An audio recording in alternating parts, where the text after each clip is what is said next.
thanks for being with us today. I appreciate this. This is podcast number 3, so I am super excited. I know it was tough to get you on camera, but I finally pulled you in. So Keith, guys, for everybody out there that's watching, Keith Langlois is his name, not Langlois, okay? And he's from a company called Building Insights, and he is one of the best home inspectors in the Guelph and the surrounding area. I've used him many times, and we're lucky enough to have him on the podcast just to explain a little bit about home inspections, about licensing. We've got some stories to tell you, but he's really going to give you the full scope of exactly what it is in case you guys are out there and you're thinking about getting a home inspection. And Keith's going to nail it all on the head for you, okay? So, Keith, first we're going to start by just give us a quick introduction. Sure. What your history is, when you got into the business, all that. Yeah, well, first off, thanks for having me, Tyler. Happy to be here. And so I've been in the business for 21 years now. So I've performed over 7,000 inspections in that time. And I'm a licensed electrician, a master electrician. And I've got out of the trade because I had bad carpal tunnel in my hands and had to do something else. So got into the inspection industry and haven't looked back. It's been great. So 7,000 home inspections. Mm-hmm. And how long is each home inspection? About 3 hours. Jeez, you guys do the math on that one. Okay, cool.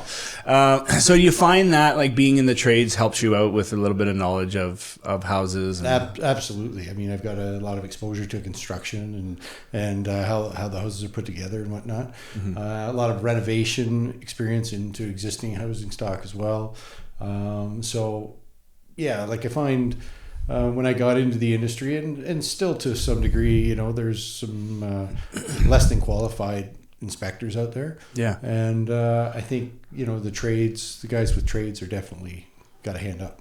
Good. Yeah. And then so in terms of the trade, in terms of being an electrician, like for me, I find that there's a lot of home inspectors out there that don't have that same knowledge. And the electrical is such a big part of the process, right? Whether you have aluminum wiring, and I mean, there's multiple types of wiring out there. Yep. But I do find that it's a huge asset. For sure. Yeah. And I mean, I get exposure to all the other trades as well, right? Over the years and stuff too. So, and I've got individual training on home inspections themselves, right? So good. Okay. So I'm going to lead right into that then. So how do you choose a home inspector? So if there's a first time buyer or even somebody that maybe has a bad experience with one in the past, how do you choose one? How do you make sure that you've got the right one and don't just say yourself? Well, there's lots of inspectors out there. There's guys that are self-employed, like individual inspectors like myself. There's franchises. That's how I started out in the industry, with the franchise 21 years ago. I did a 5-year stint with them and decided that I'd like to get on my own, and I went on my own. So Building Insights there's not a franchise. It's your own. It's my brand. Yeah. Okay. Yeah. So there's all kinds of different inspectors out there. Like I say, big companies, small companies, multi-inspector firms, one-offs. In this area, we don't really have any multi-inspector firms. In Toronto, you see some multi-inspector firms. But it really comes down to the knowledge that they have, the experience they have. You know, like I say, I recommend somebody with a trade who's got some construction experience, you know, in the residential market. And then their qualifications or their credentials as far as what associations they belong to and whatnot. There is no regulation in home inspections at this point. Okay. So it's important that the inspector belongs to a credible association. I'm with the Ontario Association of Home Inspectors, and you know, it's a rigorous process to go through for the to get the registered home inspector status. Mm-hmm. And I've got that. There's several other people in that industry, but I mean, that's one way to ensure that you're getting somebody with some credentials and with some experience, because you're that rigorous process that they have to go through to be a member there. Okay. So if somebody's out there and they're looking to pick a home inspector, I mean, if I want to go, if I want to pick something, the first thing I'm going to do is go on Google. Okay. Yeah. I'll look for Google reviews, and then I'll jump into, I'll call them, and then I'll kind of qualify them from there. So for you want to make sure, a good question for somebody out there would be, what's your experience? Have you been involved in the trades to some degree? That's right. Yeah. Okay. Asking. And I mean, first and foremost, like I said, an association, who do they belong to? Right. Yeah. And I mean, there are some associations out there, I think, that are more credible than others. Yeah. And because of the process that you have to go through to belong to them, some it's just a very weak test that you have to get, and you become a certified home inspector. Mm-hmm. We're working towards licensing in the industry. Okay. And unfortunately, it's kind of been put on the back burner. In 2017, Bill 59 was passed and into legislation that would regulate home inspectors, but it hasn't received any follow-up on it yet. So it's sitting on someone's desk, and that's 7 years ago. Okay. So there's no so the bill's passed, but there's no current legislation that says a home inspector has to be licensed. That's right. It hasn't received a royal assent yet. It has to, and they need an authority having jurisdiction, right? So we have to have a regulator. So whether that's going to be RICO, or it's going to be, there was some talk about the ESA. It might be a conflict if it's RICO. There was some talk about RICO, but I think that's a conflict too. RICO's the Real Estate Council of Ontario, so they're managing the home inspectors. I'm not too sure. No, that's right. Yeah, we don't want that. So that's kind of shocking to me. Before us talking here, I never even knew that. Yeah. So are you in the camp where you think more tighter regulation is good? Absolutely. Kind of weed out. Yeah, absolutely. Weed out the deadwood and the less qualified people. Yeah. And there will be a grandfathering circumstance to some degree. Yeah. But tighten up the regulations, make sure that the future generations of inspectors are more qualified. Okay. Yeah. And it's, as far as that process goes, it'll happen. Yeah, I just don't know when. Okay. And like I said, ESA, Electrical Safety Authority, they might be the body that does the regulation on it. I mean, they already have a model set up for that, right? Yeah. And so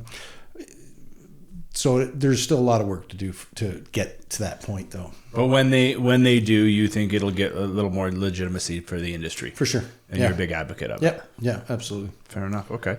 So talk us through. So I mean, I guess you're right when you talk about education. I mean, and how much training a home inspector has been through. It's extremely important. For sure. Yeah. Yeah. Yeah. You don't want somebody who's just decided. I could go and be a home inspector. You could print a business card and where you go. Yeah. But obviously, there's not a lot of legitimacy to that. But and to the consumers, there's not a lot of consumer protection regarding that, right? Yeah. As far as the consumer, they need to be diligent in finding out what the experience and the qualifications of their inspector is. So do you have to be, I guess if there's no regulations, you don't have to be insured or anything like that? How does that work? Well, if you belong to an association and you go by qualifications, then yes, you need to be insured. And are you? Yeah. Yes. Yeah. Okay. So you're so same as realtors, right? We have to be insured as well. Absolutely. But you're insured. Yes. You hear that, guys? Okay. So talk us through what, for a first-time guy out there that's watching, talk us through what a home inspection is. Tell me how much it is, okay, if you can, okay?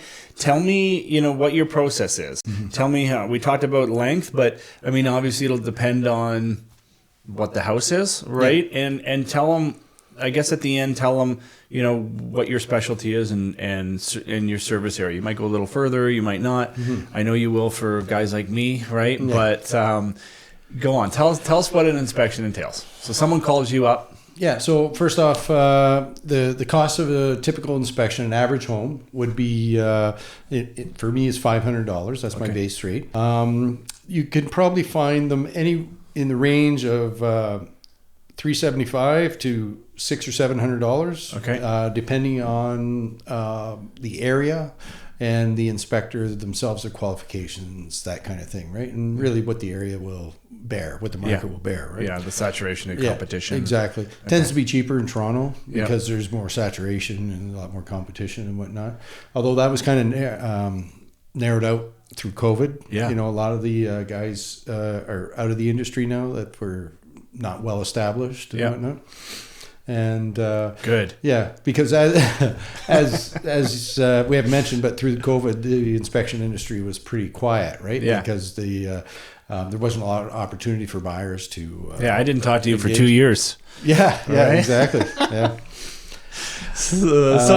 And I mean, and for us too, like I always say, it's between $500 and $600. But I always advise my clients that, like, you know, if they're shopping for a home inspection, based on price, it's not a good idea. That's right. Okay, so it's really not. So exactly. The cheaper guys tend to be the less qualified guys, and less established, right? Yeah. So, and then the inspection process itself is we start on the exterior of the home. We look at all the exterior cladding, roofing, windows, doors, lot grading and drainage.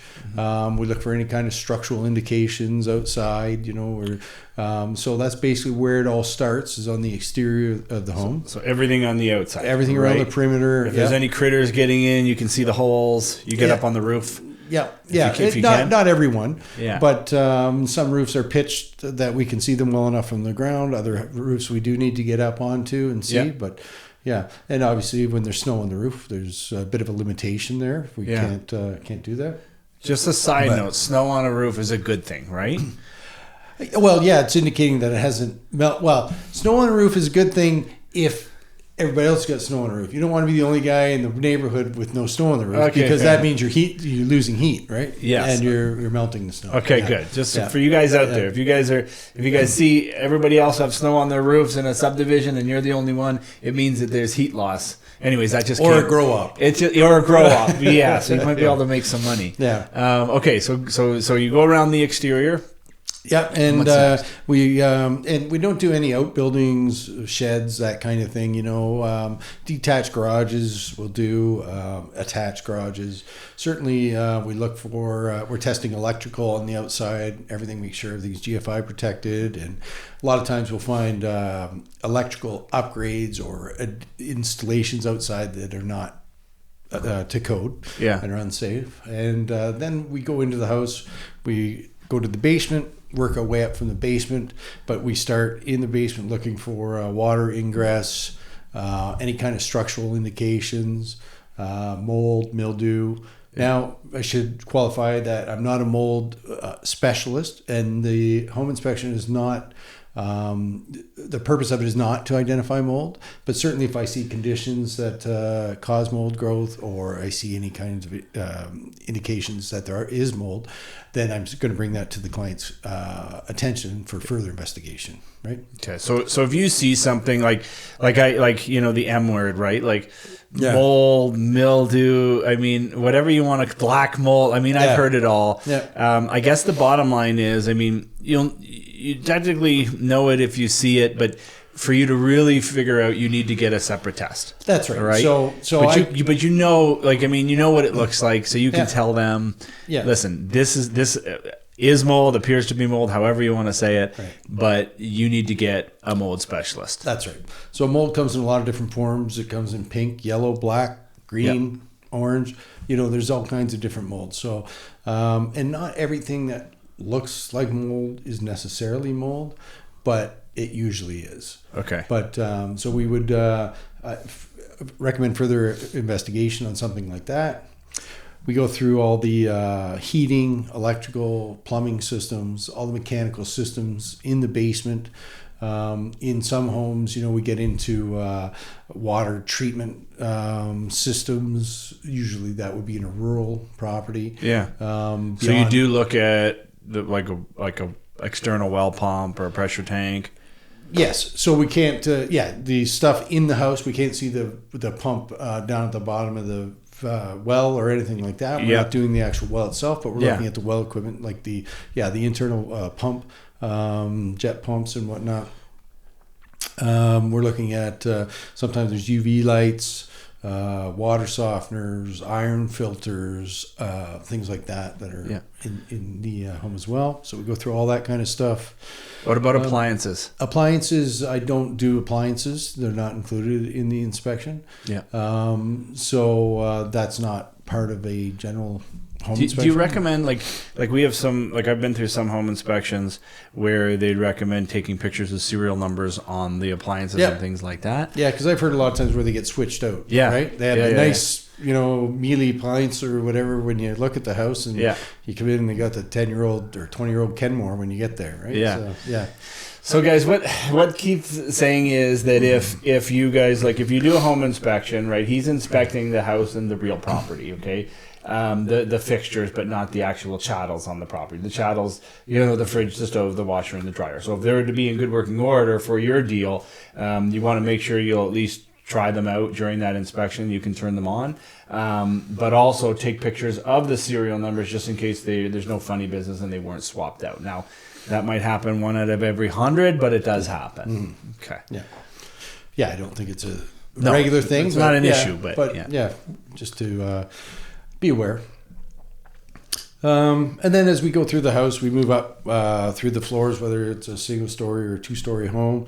We're looking through everything, testing outlets, testing plumbing fixtures, looking at indications for structural issues again, so cracks in the plaster, the drywall, cracks in floor tiles, that kind of thing. Any minor cracks can be just minor cracks, but sometimes cracks are indicative of a larger problem, right? So like you'll investigate a crack on the inside, and then if you would have seen a crack in the brick on the outside, you might say there's maybe a structural issue it should be investigated further. Yeah, so you've got to tie in things that you've seen on the outside, things you see inside, and kind of it's a big picture thing, right? Yeah, we're not looking at the house, like each individual system of the house, but we're looking at the whole house as a system, and how it all works together, and how each system affects the house, right? And then that comes from experience of 7,000 home inspections. That's right. Okay, over 20 years. That's it.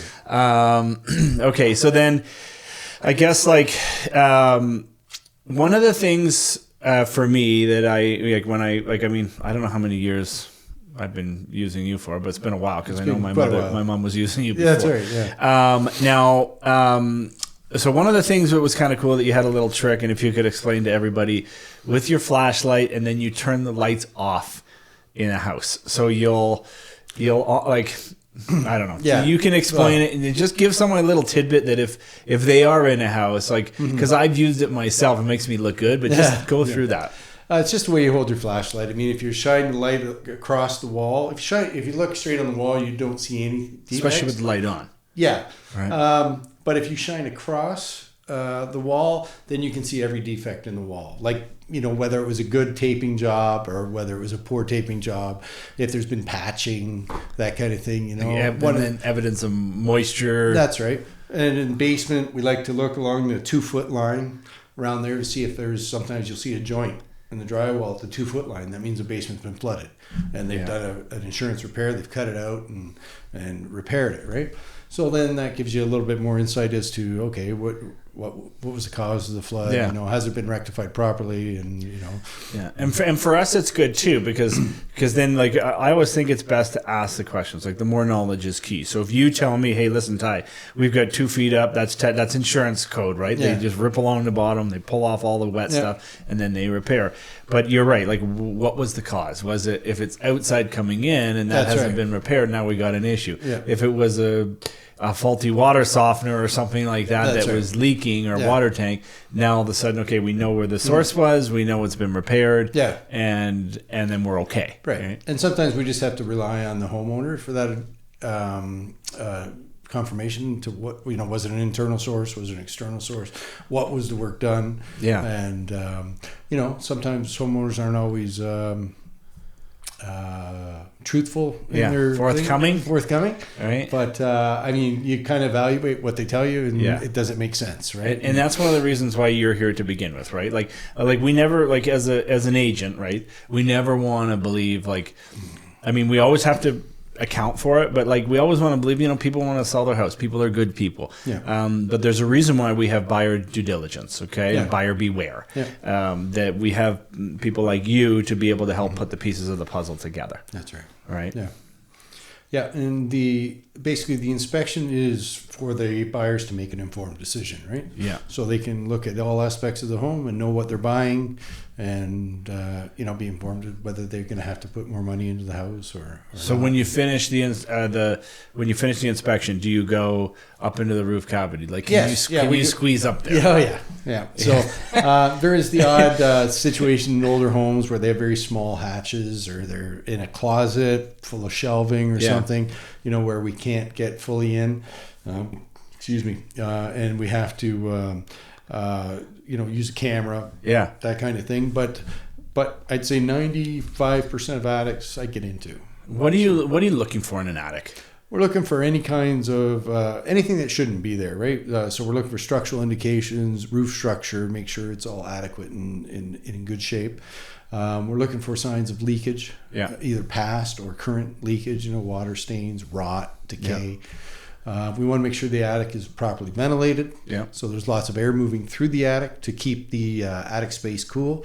The attic space should be the same temperature as outside. Okay. So if it's hot outside, it should be hot in the attic. If it's cold outside, it should be cold in the attic. Okay. And so that's why we want to keep moving, because no matter how much insulation you have in the attic, there's always going to be some degree of heat loss, right? So in terms of insulation, you measure the insulation. Right? We measure the insulation, make sure it's adequate. We make recommendations on additional insulation. I mean, for example, you buy a house that was built in 1990, it's only going to have 8 or 10 inches of insulation, but that was fine when it was built. I mean, it passed code. But now we have 24 inches of insulation for an R60.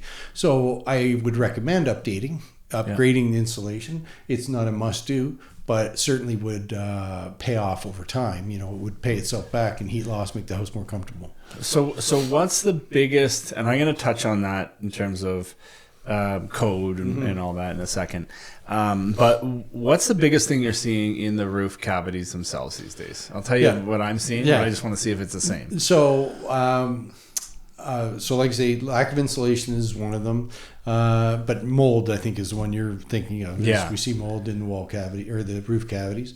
We're seeing it in houses built in the 70s and 80s, particularly. And into the 90s. That's just due to the construction techniques. Back then, there was a lot of air leakage up in there. Then once they upgrade the insulation, so we've got this house that performed fine for years because the attic was actually warm because we had all this heat loss going up, right? So the roof sheeting would be warm. But then we get moisture, air leakage is separate from heat. Air leakage comes up and moisture goes up in the attic. So when the attic's warm, it's not a problem. But when you put insulation in, extra insulation, they add, another 15 inches of insulation. Now the roof surface is cold. So the moisture moves through the insulation and it condenses on the roof surface. And then you don't have the proper venting. And you end up with conditions for mold. So then we get mold on the roof sheathing itself. So that's a big deal. It's it's a minimum of $2,000 to fix, and maybe more like $5,000 or $6,000. It's depending on the size of the attic, the conditions, that kind of thing. So, a lot of it can be treated in place. So it's like, I guess if you're doing it's kind of funny because you're doing an upgrade to a house by putting insulation and saving you money on your heating bills and all that stuff. Right. It's causing as a result of the construction, it's causing something else. So then the venting in the roof would help that. That's right. One of the things that we've run into as well, a couple things when we look in the roof, but the biggest thing is the vent fan. Like you're right, like a 60s or 70s house that code changes, you said, right? Yeah. So they didn't necessarily need a bathroom vent fan. Right. And we see people, great, we're going to put one in, but then they don't vent it outside. Right. They they vent it into the roof. Into the attic. Or even I see ones that are vented to a roof vent that have fallen off. Yeah. And then for years they've been venting into the attic because nobody knows they've fallen off. And they don't even know. Yeah, fair enough. So, so that can cause a lot of moisture problems in the attic. Okay. And definitely we do see that a lot. Yeah. And then into newer era of home, they're built much tighter. Yeah. So we don't have the vapor leakage that we did before. Yeah. So we don't see the mold, the widespread mold in there, but we see isolated mold. If there's a breach in the vapor barrier or something, we'll see an area where that moisture's been coming up over the bathroom or something. So there's an isolated area. And those are easier to treat, obviously, because they are isolated.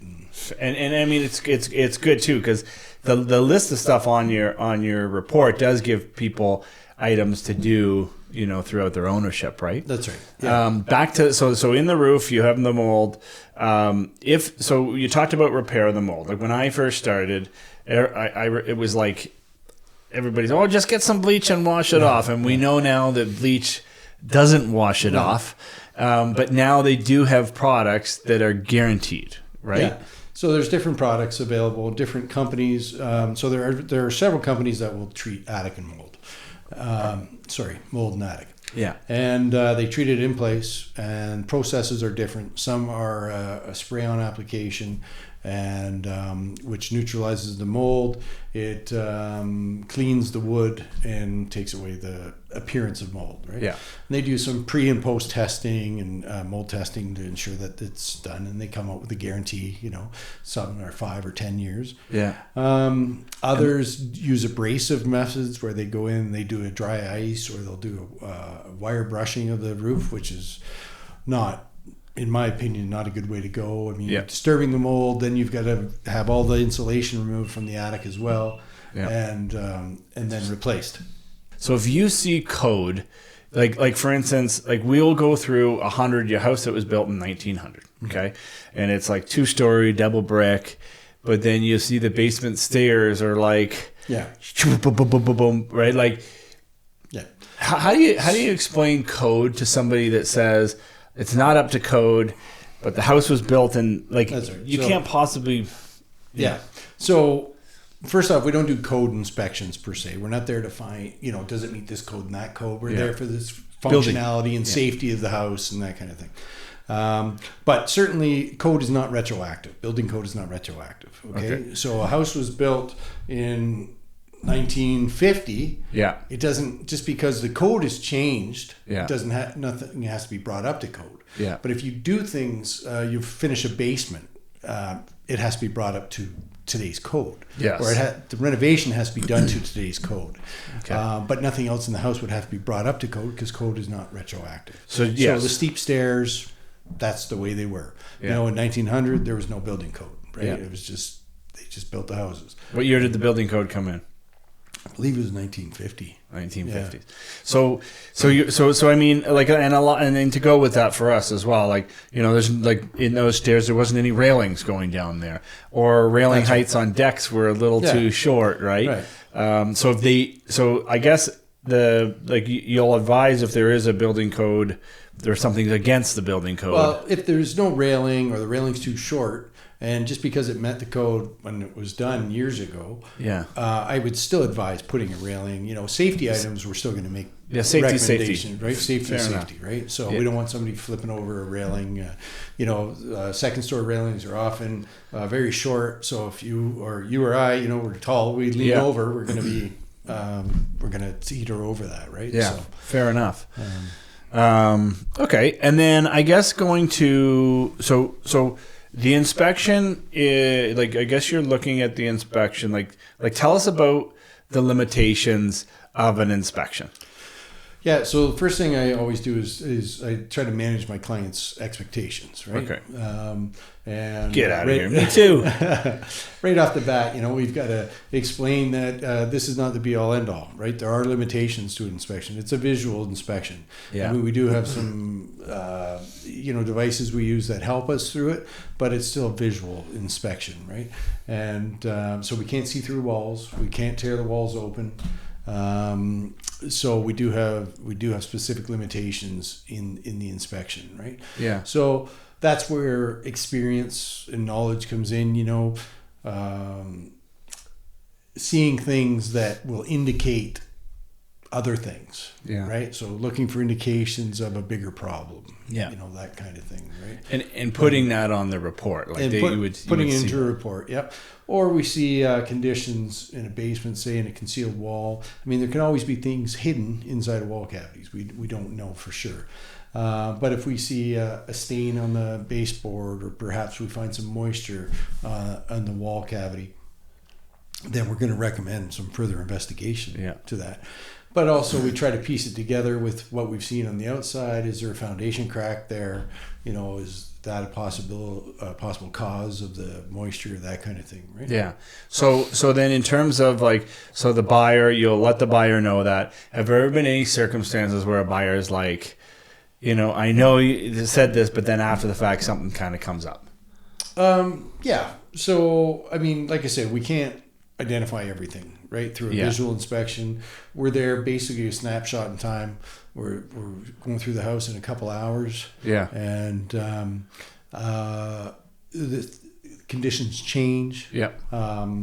People hide things. Yeah. So, we can't find everything. Yeah. But, I'd say in my all my time, I've had a handful of complaints, right? That where the people have found, maybe after they've started renovation, they open up a wall. Oh, there's some knob and tube wiring we couldn't identify. Yeah. And then but to the best of our ability, we went through and couldn't find any knob and tube wiring. And I think it's important, having the dialogue like this is important to know what the process is and what the limitations are as well. Sure. Because believe it or not, even on our side, we have they'd phone me before they'd phone you and say, hey, we found some knob and tube in here and there was nothing in the report. Right. And for me, I'm always there. Like I don't shy away from any difficult situation. I think it's up to the agents to be able to, let's hit these problems head on. Right. So we're always there and we're always there to advise after the fact as well. So if you have a client of yours that has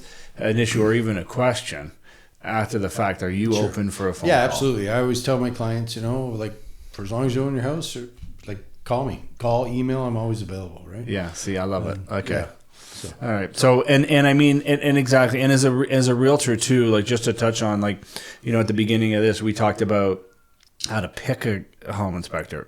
And for some realtors, they'll pick an inspector based on,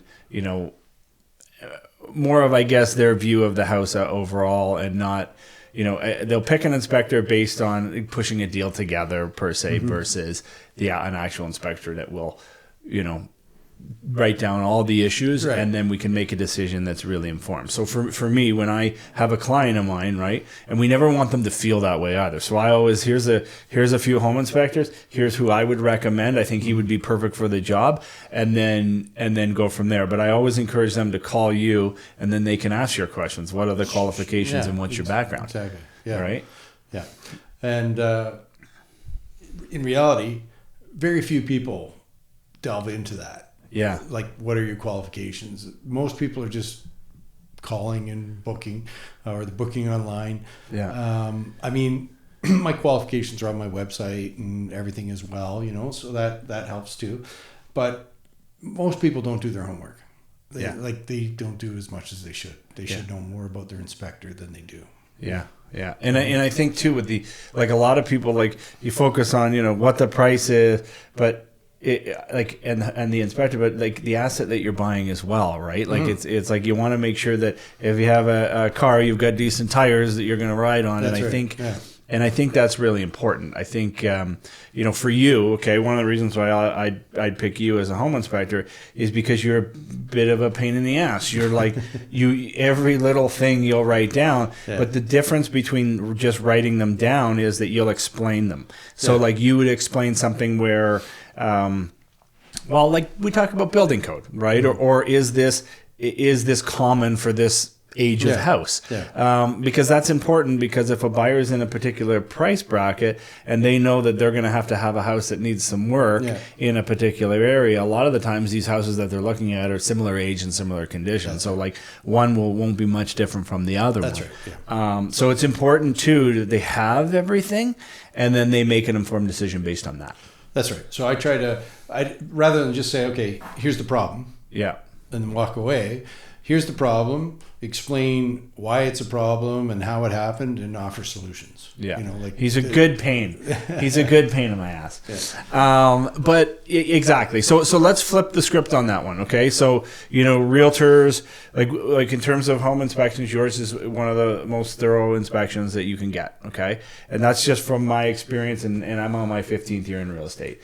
But let's flip it. So, like for instance, agents. Okay, has an agent ever been upset with you for a home inspection because their buyer said, you know what, I'm not going to buy this house anymore because Keith listed boom, bing, bing, bing, bing, bing, bing. Yeah. So a lot of times you will get people walk away from a house because of issues that were uncovered in the inspection, and sometimes real estate agents don't see the. Don't be shy. No, they don't perceive it as significant as it is. Whether it's and significance is all up to the buyer, right? And everybody's got their own experiences, right? So the significance of a problem depends on the person you're dealing with, right? Yes. So I could point out one little problem with a house, and somebody could walk away on that. And then the agent looks at me like, oh, you're a deal killer. Yeah. Well, no, that's just, I've explained the problem. There's a problem there. Whether it's a $1,000 problem or a $10,000 problem, I don't know. Yeah. But it's partly up to the agent and to walk them through and go.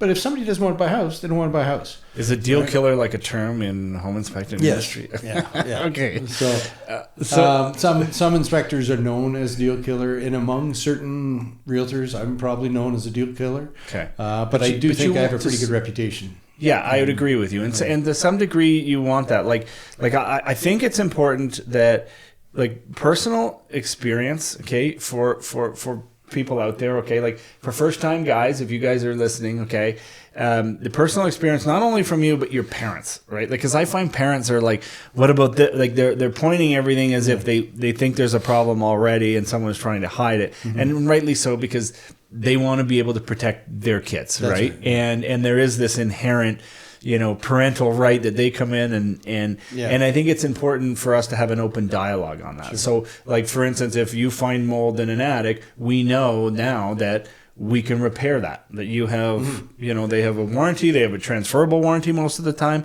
and then that can be done. If there is issues, it's important that we know what they are and they buy the house accordingly. Right? Like they buy the house knowing that those issues are there. Yeah.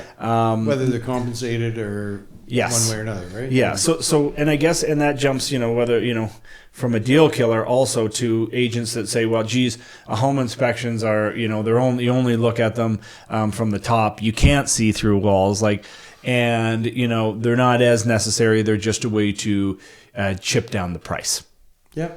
And some people look at that, and I've had clients come in and say, okay, that's what their primary goal is, to get the price down. Yeah. And I'm like, well, wouldn't you rather just find a very clean, perfect house and keep the price the same? Yeah. Because you want to chip the price down, well, that means there's a problem. Yeah. That means there's something that has to be dealt with, right? Yeah. So the logic doesn't sit with me. Yeah. But like I said, I try to manage expectations right off the bat. Yeah. And that's not the purpose of the inspection. And sometimes it's the agent pushing that. That's right. Yeah. Right. Like you like your job is to give them this, okay? Yeah. And then whatever they do with this after is going to be up to themselves, the agent, their parents, or whoever else is involved. That's right. Yeah. The one thing I like about you too, you do give an idea of costing, okay? And a lot of the times when we're talking about an inspection, if we can see most of the stuff we can see, but if you find something like moisture in the basement, something that we couldn't see on the first or second viewing, then sometimes there are times to be able to say, listen, you either ask the homeowner to fix it, okay? Yeah. You ask for an abatement of the purchase price, or you simply walk away. All right. And those are things that as an agent we deal with as well. Like I'd phone you for some clarification on certain items as well. Sure. But yes, I think the last thing, for you and the last thing for me that we would want is somebody to get the home inspection, buy the house, and then feel like they didn't have, the right advice for us to take them through those motions. Right. So like, I always think that if somebody has a problem with the house, right, I usually let them know my opinion. I'm pretty frank sometimes. Like, it's a solid house. Yeah, there's a couple seals are broken in the windows, but you guys are going to be here for 5 or 10 years. You're going to have to do work. Every house is going to be similar condition. But then other times things do warrant, having them fixed, and we just had one in Rockwood, and my sellers took it upon themselves. The buyer walked away, okay, and then my seller took it upon themselves. They said, well, if we have another inspection, let's just remedy it and let's just fix it. And that's the type of people they were, and we don't always get that. No, that's in our right. industry, right? They're like, oh, I'll just see, or see if the next guy sees it. Yeah. So I some of my clients are just awesome that way. But anyway, so I guess in terms of realtors, okay, sometimes you'll get them that are a little snarly. You might be a deal killer, but at the end of the day, you're working for your client. You're giving them the information and letting them make the decision. Yep. All right. Give me a story. Give me a story of a particular deal where you were either a deal killer or something that you found. Buried oil tanks. So buried oil tanks, oil storage tanks. Tell them what that was. They were popular back in up till say 70s. They would bury oil tanks underground, whether it would be outside of the house, in the yard, alongside of the house somewhere. And so we do come across those. They're no longer allowed, buried oil tanks. In town, you came across them in town, in the country? In town, yeah. They happen in the country as well, but more so in town because limited space, that kind of thing, right? How like cosmetics too, right? How it looks. Exactly, exactly. So, but yeah, underground storage tanks in any situation are no longer allowed. Why? Because they have problems. They rust out and contaminate soil, right? So metal in the ground. 1 liter, I can't remember the one liter of 1 oil. 1 million liters of water. Yeah, something like that. 1 liter can contaminate. Yeah. So it's ridiculous, the contamination effects. So I did have one very early on in my career, I'd say within the first few years. And it was an old house, downtown Guelph, and we were doing the outside, and I tripped over a pipe coming out of the ground. And as soon as I saw the pipe, I thought, wow, looks like an oil tank. You weren't sure? I wasn't 100% sure, so further investigation has to be done, right? But I explained, what this could be, what the implications could be. The agent in that case was very unhappy. Okay. Thought I was overplaying it and was mad and blah, blah, blah. And did the agent think it was an oil tank, or they just weren't sure? No, didn't think it was an oil tank. Didn't think I should have said anything about an oil tank. I unnecessarily riled their clients and everything. Yeah. So anyways, they did have it looked at. There's a few companies throughout the province that will specialize in removal of tanks, right? Okay. So they came out, they identified it as a tank. They identified that it was it had rusted and there was contamination. So they dug out the tank, and then they had to dig out contaminated soil. Because it rusts through the bottom, right? Yeah, that's right. So the contaminated soil has to be removed. So they excavated as far as they could, which was about 12 feet. But because of the old stone foundation, they couldn't go any deeper for fear of falling in. So then they had to treat it microbially So over time, they put microbes in, and over time, that will remediate. Yeah. But it takes years to do that, right? And they need test holes and stuff too, right? Yeah. So the last I heard about that job, it was over $1 million. Did that particular client buy the house? No. So at the time your home inspections were probably cheaper, but for a $500 home inspection, that's right. They saved $1 million. Okay, yeah. And I mean, and like, and a huge headache. Yeah. So I guess despite some agents will probably lean toward, or I guess some home inspectors, might lean towards what the agent is kind of pushing, in fear of reprisal, of not getting jobs or things like that. Right. And in this particular case, all you did is let them know what your thoughts were. This could be an underground oil tank, but you didn't know. Right. And then it turns out it was. But it could have flipped. It could have been nothing. Yeah. Right. Yeah. Could have been an air tube. Yeah. So which wouldn't make sense, but. Anyways, and I found several underground oil tanks over the years, and but none of them, it's always just a suspicion, because you see a pipe, and whatever you see a pipe inside that comes in a spot that wouldn't normally be there, then that's when we start to put things together and recommend further investigation. And guys, Keith makes a good point. So if you're like underground oil tanks, they used to have a nozzle up to be able to fill them up, right? If those are cut and capped, and then there's topsoil over top, you wouldn't necessarily know that there's an oil tank there. Right. So what Keith was just saying is brilliant. Where if inside there's a line that comes from the inside, like through the foundation, a lot of those are harder to hide. So if that's the case, right? It's not to say there's an oil tank there, but it's a good indication that you'll want to do more investigating, because sometimes these oil tanks were taken out. That's right. And then those pipes that are going into the basement that were going to the furnace are still in place. They're still in place, but through the foundation wall. But they do nothing. Yeah. So there are, that's what the experience comes in, and with the underground oil tanks, for me, right? I've had cases where we've found them and the buyer still buys the house, right? The parents are like, we did that before. We're not worried about it. Yeah. So, some people don't care, but I do agree. Like an underground oil tank is a big, it's a big thing. It can be just simple. It's about $5,000 to dig out a tank with no contamination. Dig it out, fill it in. You're about $5,000. So, that's the minimum it's going to be. But I would never recommend somebody take a chance on that, Let the seller do that. Take care of that, right? And make sure there's no contamination, that kind of thing, right? Because it's too big a risk. And that's and even as a realtor too, like if the seller warrants that they'll do it, then they're on the hook for the money too, right? So it's always best if a seller knows about it. If you're a seller and you're looking about this and you think you have an underground oil tank, you should get that investigated as well, because most likely it'll come back on you in a home inspection. Yeah. Okay. That's a good rant. I felt good about that one. All right. So I guess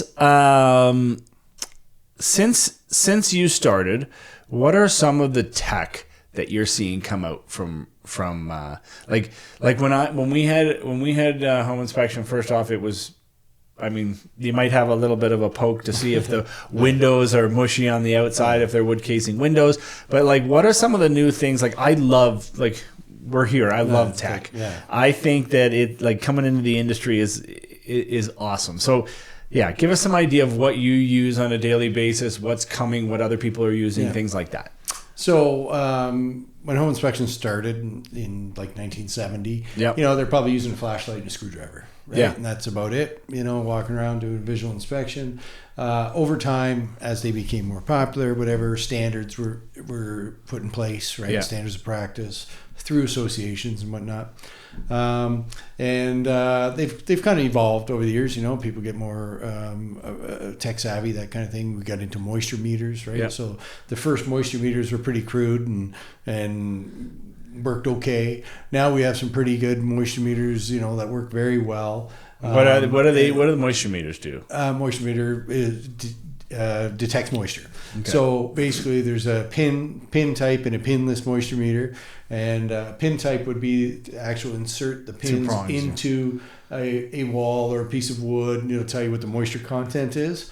I always thought that's a bit invasive too, right? Well, it is a bit invasive, but they're very small pins, right? Okay, So they just leave 2 little prick holes. So I wouldn't do it in the middle of the wall. I wouldn't push them all the way in or anything without specific permission, that kind of thing. Yeah. But also then the non-invasive one would be, the moisture meter scans over the surface and it can tell you if there's moisture. Are those just as legitimate though? Like, they're it's not as reliable as the pin type. Okay. But if I find moisture through that, then I might request permission to do more invasive. Okay. But they will work with moisture behind tile, wall tile. Yeah. So in a bathroom, the ultrasonic type will work with through that to tell us if there's moisture. So should you have both? Substrate. Yeah. Do you have both? Yes, it's incorporated. Okay. It's a 2-in-1. Okay. Yeah. Okay. Yeah. So I mean, there's moisture meters you can buy at Canadian Tire for $100. The moisture meters I use are $700. They're much. Tell us what the disadvantage is if somebody is not trained on those moisture meters, because wood has a certain amount of moisture in it already, right? So and we use it on a relative scale, so checking other areas around there to see.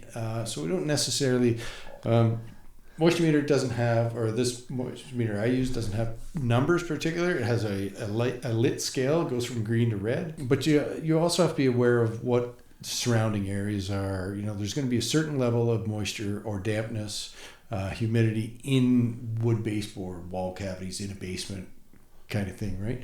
And as long as it's below the threshold, it's not going to produce mold growth or anything like that.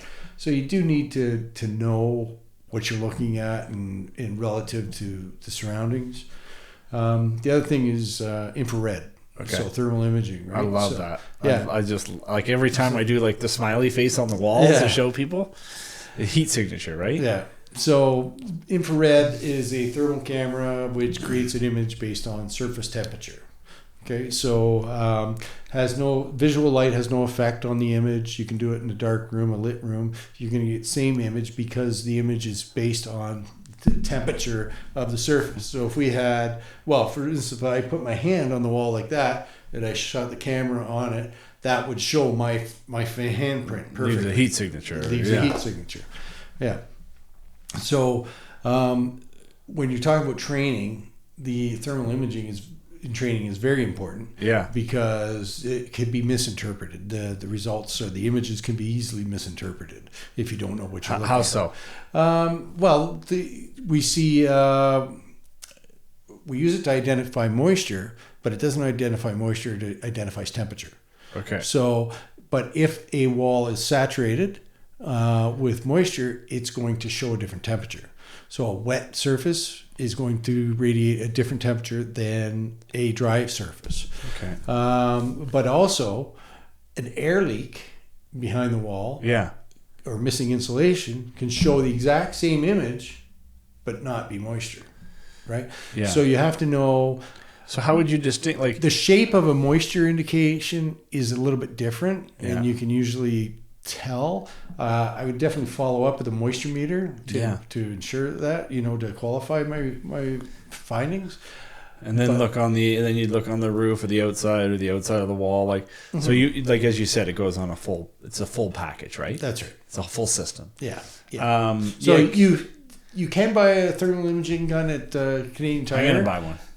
But if you don't know how to use it, it's not great. Yeah. So I've been through inspections like that where on a set, like as a listing agent, when you see because a lot of times in the older houses in the corners you'll see it's blue as opposed to red, right? We've had home inspectors that weren't as familiar with those systems, and anything that's blue, they would say, well, geez, that's water coming in. Yeah. And then we had to get somebody that's a little more trained to get a second opinion to actually explain the process. Right. So that's corner effect. Every corner will come up with cooler, right? Yeah. It's always going to be cooler in a corner. Yeah. So relative to the rest of the wall, that's going to be cooler. It doesn't mean there's a problem. Yeah. And it can indicate a problem. Yeah. But it doesn't mean it's a problem. But again, you have to know what you're looking at and why it's that way, right? So I know you still go on the roofs like an old timer, okay? Yeah. But there are guys out there with drones.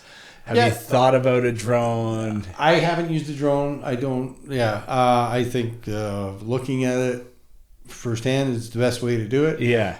Sure, there's situations where a drone can be helpful, I think, but With a pitch or a higher rate. yeah, I think I'd say when you're talking all the inspectors out there, very few use the drones. You're right, 100%. Yeah. But they are out there. Yeah. Okay. And I mean, it's neat tech. They're awesome. great to use. But there's regulations with them too, right? Yeah. Using them commercially, right? Because if I'm using it commercially. Yeah. So I mean, there's restrictions on where they can be flown and how they can be flown and all that stuff too, right? So what are some other things that you're using or that's come in, or are you thinking about adding anything more to your bundle process or anything like that? No, right now I don't have any indication or any thoughts about expanding that way. I think the biggest thing in tech that's come over in useful tech is the thermal imaging. That's gotten, I mean, it's not new. Thermal imaging has been around for years, but it's become more affordable, more accessible. I mean, it was originally the Army that developed it, right? And they had truck size units to go around, and now we carry these little things that can adapt to your phone and do it. Now, I mean, they don't have the resolution and everything. The ones you buy at Canadian Tire are a couple $100. The one I use is $7,000. Yeah. So there's definitely a difference in quality and resolution and that kind of thing. But that's the biggest advancement in tech that I see in the industry that's happened. And like I say, useful advancement or useful tech, because it does it does allow us to see a lot of things we couldn't see without with the naked eye. So for yourself, like I'll wrap up here, but I guess like for yourself too, like how busy are you right now? Busy. Like do you do like for your because I know like a lot of your business is like repeat referral business, right? Yeah, repeat and word of mouth and that kind of thing. So not necessarily, I do have repeat clients, but typically clients only buy every 5 years or something, right? Yeah. But I have clients that didn't buy the house because of the inspection, and I think the most I've ever done an inspection was 5 inspections for one couple before they bought the house. Wow. And then because we kept finding problems, and it was 4. And then they bought a house, and it was during COVID, and they couldn't get an inspection, so they bought the house and then had me come in afterwards and inspect it to see if that, because that's cool. Yeah, as we mentioned in COVID, there was not a lot of opportunities for inspections. Right? So during COVID, I wasn't that busy at all. Yeah. I'm not back to the numbers that we used to do pre-COVID. But we're definitely getting there. I mean, the industry is coming back, right? Like and I guess what I was getting at with that too is you seem busy.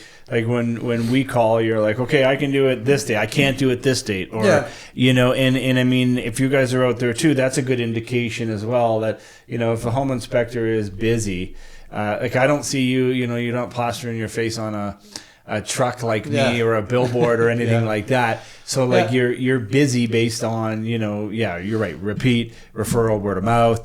And I think that's a good indication too that, you've got a healthy business and we used to do a lot more advertising and stuff in the past, and but it's not, you don't need to. Not needed anymore. It's just repetitive referrals. Yeah. Good. Okay. All right, guys. So that's it. We want to thank Keith for coming here. He's had a little reservation about getting in front of a camera, and we got him here. But I just like for us having knowledge and having the information that Keith does, it does show that experience does count. And if you guys are like, even if you're just starting the process, right, you'll want to pick, like, similar to Keith, and people don't do enough research. They don't do enough on realtors either, right? They run into one, they pick one, and that's kind of it. Have some conversations. But even if you're curious, he's always around. I won't give him out your cell number, okay? But you can find him online. It's Keith Langlois from Building Insights. And he's more than happy to have a conversation and talk a little bit more in depth about the process, okay? Absolutely. All right, Keith. All right, good. Thank you. Tyler. Okay. Bye, guys. Bye.